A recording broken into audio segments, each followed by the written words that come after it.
supporters and opponents of the Department of Labor's fiduciary duty rule call Assistant Secretary Phyllis Borzi the champion of the measure. In order to bring it from its inception in 2010 and to the finish line in 2016, she needed characteristics of both a tortoise and the roadrunner.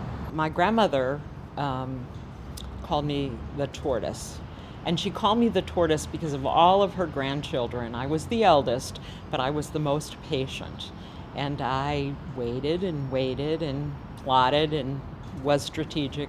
But ultimately, I got to my goal because I outlasted. I was more patient than all my other cousins. Well, when I first came to the Department of Labor, I had been in a former life a high school English teacher, and so I was very fond of giving assignments. And I gave my staff, the day after I was confirmed, an assignment, and I asked them for 2 or 3 priorities that they would use, that they would want us to accomplish.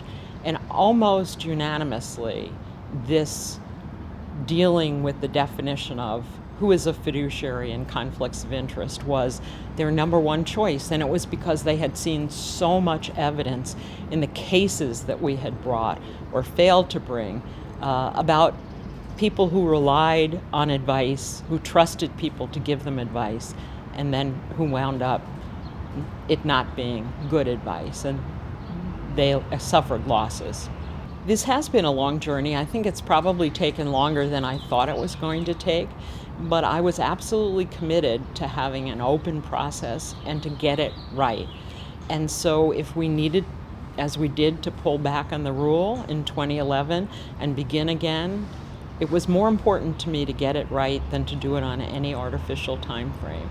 I always said to my staff, as much as I was committed to get this done, that there might very well be a moment, I certainly have had those moments in my life, in which figuratively I'd be run over by a Hummer.